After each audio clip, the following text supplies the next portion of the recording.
All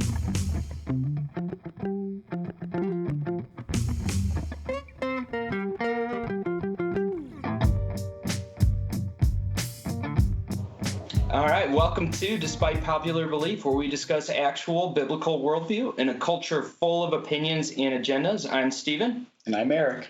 And today we have with us Jacob from the X Garage podcast. Jacob, welcome to the show. Hey, thank you so much for having me. I appreciate it.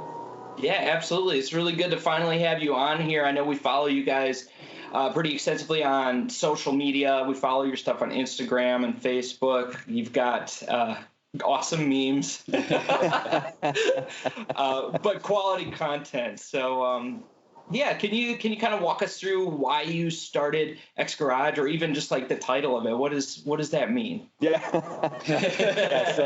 So we me and my buddy Heath were talking about having a podcast, and just kind of a way to similar to you guys. Like, we just had these conversations that would last for hours. We're like, hey, might as well start recording this stuff. And we're both into apologetics as well, so we decided to, give ourselves a platform to actually talk about these things. X Garage, I'm going to butcher it because I'm not the Greek scholar. That's Heath. You'll want to talk to him if you want to get better phonetics. But I believe it's the word ex garazio. It comes from, I think it was Ephesians, but the phrase "redeeming the time." It is the word redeeming. So our thinking was we want to be a part of the redeeming process, and this is our way to contribute and be a part of the gospel proclamation. That's really cool. That's cool. Yeah, so I guess we just wanted to kind of pick your brain a little bit about, content creation and music in general. Where do you guys draw your inspiration, or what are your thoughts on, let's say, just like Christian media or Christian content, since you are a content contributor? Yeah, and just a little bit of my background. I went to Moody Bible Institute, got a degree in what's called ethnomusicology. Oh. It's a really big word for I like to play with instruments that are from around the world. It doesn't mean I'm a master at any of them, but so like dulcimer and stuff like that. I kind of like that. What if you could more imagine maybe a kindergarten class playing with a bunch of instruments? That's about the extent of most of it. They just you get to kind of play with a bunch of things and go from That's awesome. I did get to be a little more extensive than that, but that you get to play with a lot of things. You don't master a ton of things. And then after that, I went to Eastern Washington University in my hometown, Spokane, where I studied music composition. So got to write a bunch of choir music and stuff like that. But as far as where I'm at right now with how I view content creation generally, part of it depends on the function of the piece that you're creating, and I'm sure you guys would agree that for what you do in church isn't necessarily what you would do in public. So when Paul exhorts us to sing songs that are psalms, spiritual songs, and so forth. He is encouraging us to do something that is collective, right? So we're praising God together, we're singing together as one voice, and then I think that there is an appropriate room for praise that is external to the church, that might not be as communally written, but is meant for like glorious praising, of being excellent at something. But that isn't to say that I don't think that there is room. I'd love to actually, I've been thinking about maybe writing about this at some point. What is the purpose of crappy art as well? Because sometimes, there is that fear that, as a Christian, you don't want to create something that might be a shame to either yourself or to God. But there is a sense in which you look at art historically, and I think you can see a trend of improvement over time. And so I think it's important that we allow ourselves the ability to be bad at something, because there is going to be a trend of improvement the more that you do it. So obviously you want to put as much effort as you can into a particular project. And I know I'm rambling a lot. That's what I do. So tell me to shut up if you like. No, you're good. This is good. Yeah. I like to think about it. There's kind of a parable that was told in probably a bunch of different versions, but imagine a clay instructor, a pottery instructor, that told one class, hey, I want you to make one great piece this semester.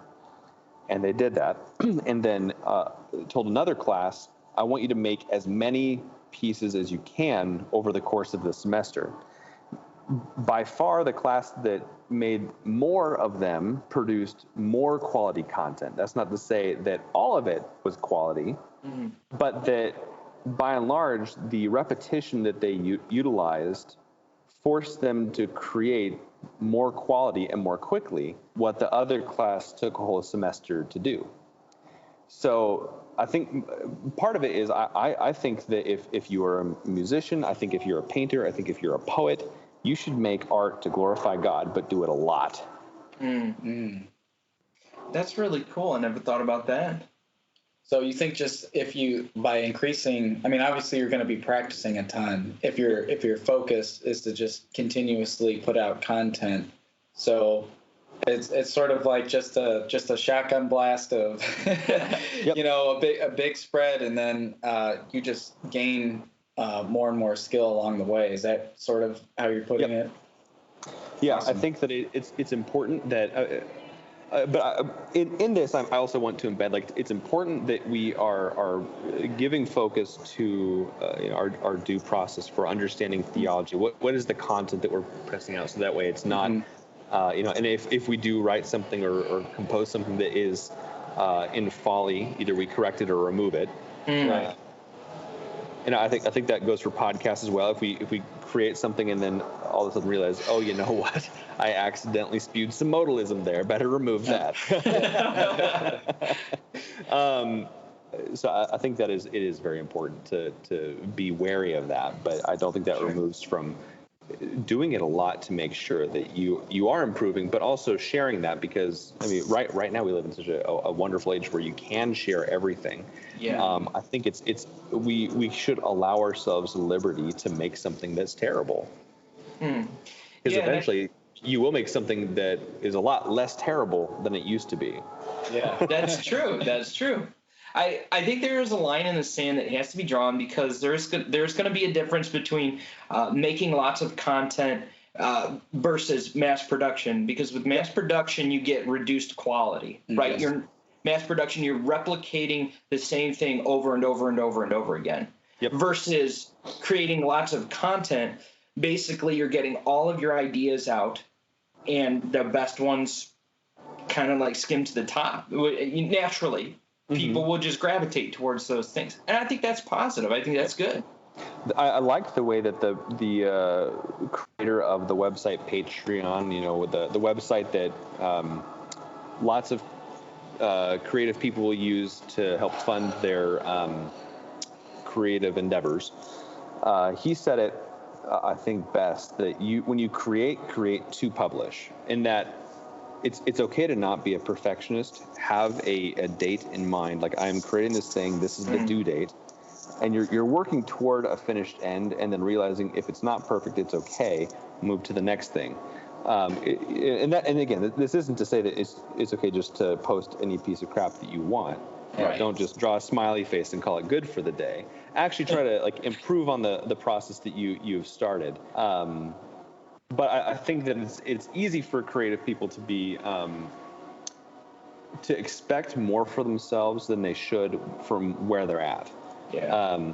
So I did that to myself when I first started my degree in composition. I think I hindered myself greatly just by assuming that I could, right off the get-go, write something that I wanted to and try to make it match a great composer that I wanted to, when I could have just had written 10 pieces, worked hard to finish them, and just realizing that, some of these are going to be terrible, but by the end of this, I'm going to learn so much just by doing it a ton. So that's kind of where I land. I would rather err on the side of, let's just actually do something, and then perhaps it's good to bring some friends along that can critique you and help you get better. But I've produced so much junk, and I'm proud of maybe about 5% of it.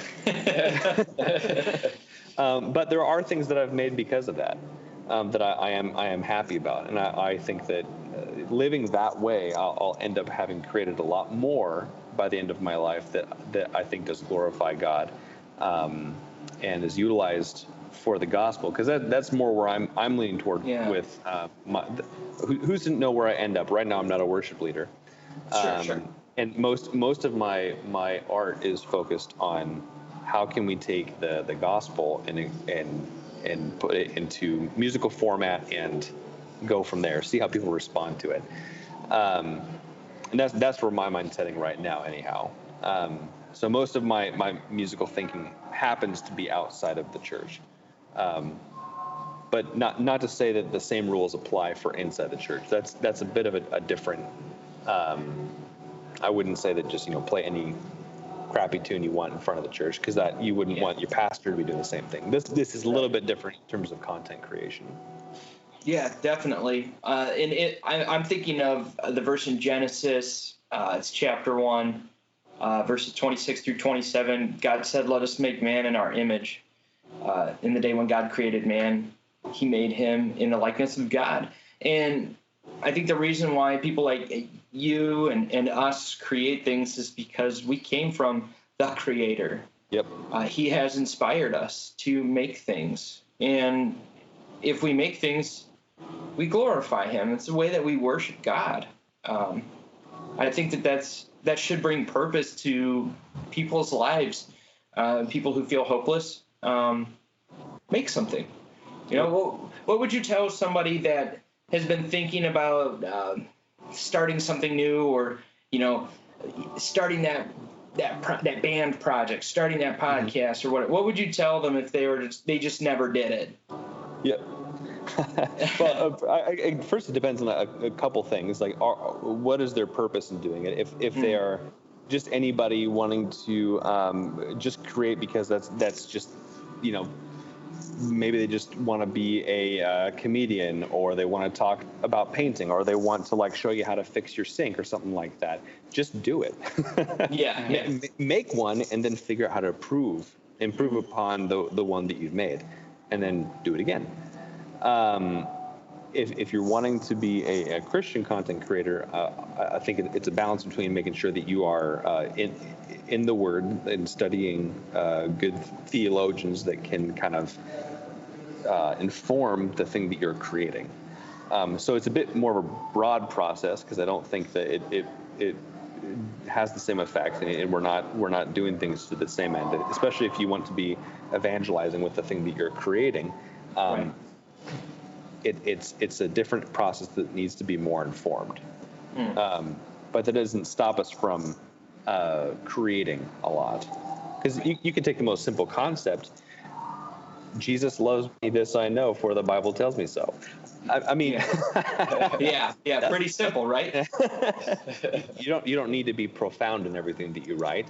One of my favorite songs is in the morning when I rise, in the morning when I rise, in the morning when I rise, give me Jesus. That's amazing. Yeah. You can go on about that song. It doesn't need to be some long, complex theological treatise. It can be extremely simple. What about Amazing Grace? Oh, sure. That wrecks me 100% of the time. Yeah. Especially if I hear that on bagpipes, just forget about it. Done. Yeah. Donezo. It just wrecks me to my soul every time. Are Romanians allowed to be moved by bagpipes? That seems sort of... Yeah, I think I'm pretty Americanized. So even though bagpipes are those Scottish or Irish? I think they're Irish. Yeah. Well, hold on. We're splitting hairs here. I'm sure somebody will correct us in the comments. Well, I'm going to correct this right now. Bagpipes. I actually have Scottish in my ancestry too. So. Okay. Well, maybe this. Oh, great. My phone's not connecting. Well, fine. Okay. Oh no. Here it went. Okay. Bagpipes. Wood. Bag. Oh, place of origin, the Middle East? Get out of here. developed by the Hittites in 1000 BC. Get out of here! The Lord destroyed them. Wow. Through these flights. Wow, that's awesome. I am speechless go ahead. I just said I'm speechless. I'm just thinking, like, if God commanded the Hittites to be destroyed, he usually said destroy everything. Who kept the bagpipe intact? That is a wicked instrument, right? Right? You should be playing metal with the bagpipes, right? Well, the first thing I'm seeing here is Scotland. So I'm just going to say Scotland is normally what it's known as. But here you go, right? You probably can't see this, but there is a little statue of a Hittite guy right there playing a bagpipe. Awesome. What the heck? Never would have guessed. Well, you know, in Genesis 4, when it starts going into the genealogy of everybody spreading out throughout the earth, I think it's Jabal and his descendants were the ones that created like string instruments and stuff. And so wasn't that Cain's lineage? Ooh, yes, that's cool. Didn't know And that. so all instruments are evil. right. Yes. Wait a minute. Said Calvin. No. That's cool. Shoot, I'm learning stuff, man. Yeah. Get out of here. I think somebody correct me on that. That's right. Well, Psalm 105 talks about praising God with loud cymbals. Yes. So Yeah. and amplification. Right. Good old Marshall half stack, yeah. And PV in those old Baptist churches, right? Every Baptist church has a PV system that's for sale on eBay right now for like $75 still. Like, wait, you paid $75 when you bought that? That's funny. So, with you being involved in composition, what do you dive into several genres, or do you stick with specific ones? Yeah, I started as a guitar player and singer. So I write a lot of tunes just for voice and guitar, and I'm working on some stuff right now for X Garage. So I'm pretty excited about that. And then I obviously have a degree in composition, so I write a lot of stuff for choir music. You can find some of that stuff on Choir Unlimited. That's a publishing company online, if anybody's interested in something like that. But I do it maybe a few times a year. That's really cool. I have I think a couple performances in Arizona and Maine this next year.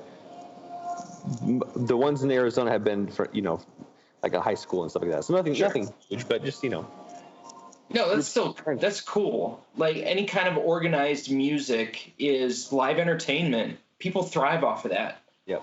Like that's all people used to have. Now we've got all these digital media outlets. Going to a live show, nothing beats it, even if it's a high school choir concert. And this is why I think that it is essential to make sure that when you are in a congregation, no matter what kind of music you're playing, it needs to be congregational. One because that fulfills what Paul calls us to, but there is something that unifies a people group or a people together when you're performing something together, so that the end product actually is what you're doing collectively, rather than something written for a soloist. That where your experience is watching somebody is a lot different than when you're feeling something that you're creating together in the moment. If you ever have a chance, look up the Sacred Harp Hymnal. Okay. The Sacred Harp Hymnal is an old American style of hymnody.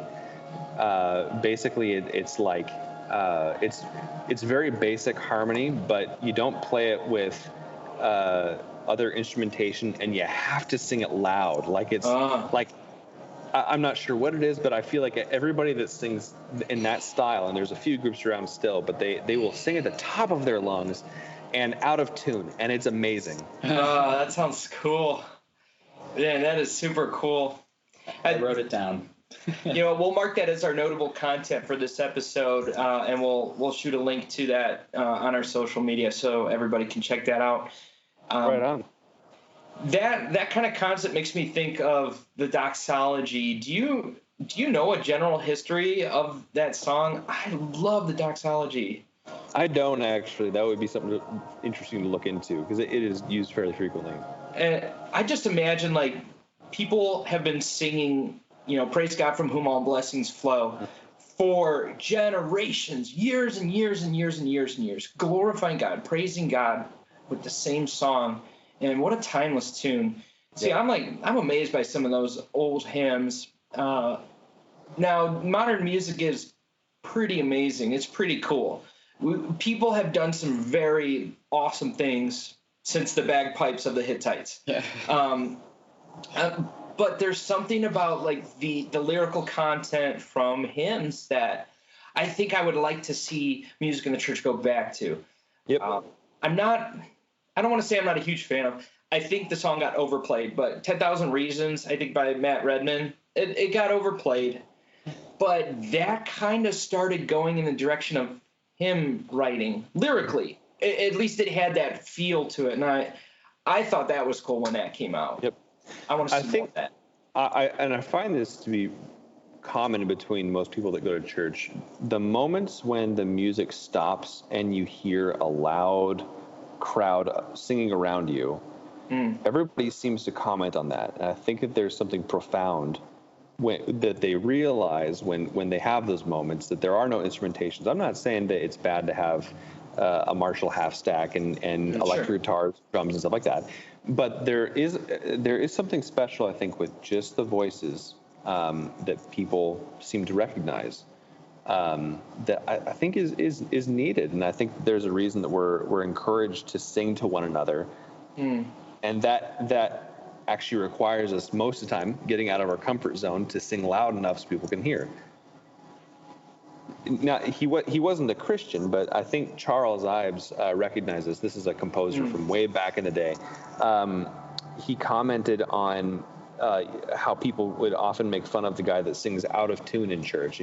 There's always one person that sings really out of tune if you go to a church that is more hymnally focused, as in, music out of a hymnal. And he commented that man is more of a musician than most of you. And I wish everybody was like that person that sings out of tune. Because like there is something that is refreshing about, I can hear this elderly man or this woman that is so out of tune, but they're singing with their whole heart. They're singing to God with everything they have. If everybody did that, I bet you it would sound not what you're expecting, not the totally meshed in tune kind of sound, but it would sound glorious.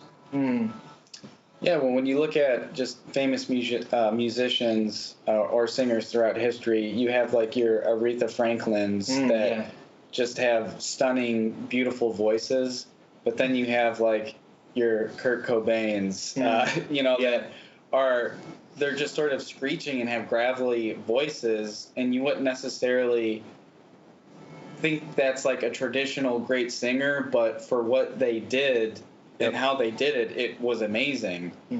So, it's like finding what you're capable of and then making that work for you, I guess. Yep, totally. 100% on board. I know this is not necessarily comparable, but there was a draw towards metal with like the yelling vocals, which is like the easiest part to make fun of that genre. How can you understand the lyrics? There are bands where you can't understand the lyrics, and what's the point? I agree. What is the point? I don't know. There are bands. I'll just use the example of Silent Planet. It is more of a it's almost spoken word, but he does yell it. You can understand what he's saying, and there's something musical about it. It's so emotional, and that's what music is. You're not just singing about nothing. You're singing about something. And in metal, top of your voice, just singing, yelling as loud as you can, because maybe you can't sing, maybe you can't carry a tune. There was some kind of draw to that I was like, man, I love this. This feels good. I know you can't do that in church. That's not what I'm saying. But like when you're working out, shoot, man, you need somebody yelling in your ears sometimes. Right. Now, don't look at me and say, "Oh, Steven, you work out?" No, I don't. I'm just saying there's people out there that do. Yeah, fair enough. I like metal every once in a while. That was kind of my thing when I was an adolescent. No, I do appreciate it now. It does take a lot of, especially if you want to do it well. Like there's a lot of training that is involved when you want to protect your voice still while utilizing that. I heard that some of them will actually train as Gregorian throat singers. To make sure that they're utilizing that part of their voice correctly to protect it. I wouldn't be surprised. It was anecdotal, but I think that there might be some truth to that. Yeah, for sure. Yeah. Anyways, though, I know we're passing, your typical 20-minute mark, so I don't want to use up too much of your time. Trust me, I could ramble on myself too. We're just lazy. That's Yeah. Hey, speak for yourself. Our main shows will go about 25 minutes or so. Okay. But then when I'm doing interviews, I'll normally keep them a little bit shorter. Okay. Well, hey, where can people find X Garage, and how frequently are you guys posting? We're doing about once a week at least. Our main show, we normally record once a month and then release a portion of it on Thursdays. And then if there's a particular topic that comes up, one of us might throw up our phone and just say something about it. That's kind of where we're at right now. But X Garage Podcast, you can pretty much find that anywhere as well. YouTube is kind of our main focus right now, YouTube and Facebook. But also with iTunes or any of the main podcasting, we do the anchor thing, so it goes wherever. So there's a lot of places you can find it.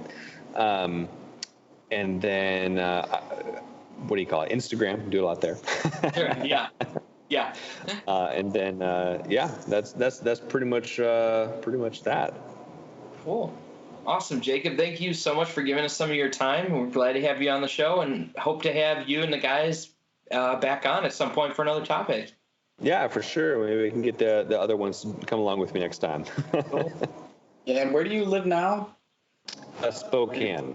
That's Washington right. State. Okay. Yeah, well, I don't know. Maybe God will sovereignly weave our paths where we can one day hang out in person. Sounds good. Cool. All right, man. We appreciate it. Yeah, for sure. Back at you. Signing out. Cool. See you later. Bye.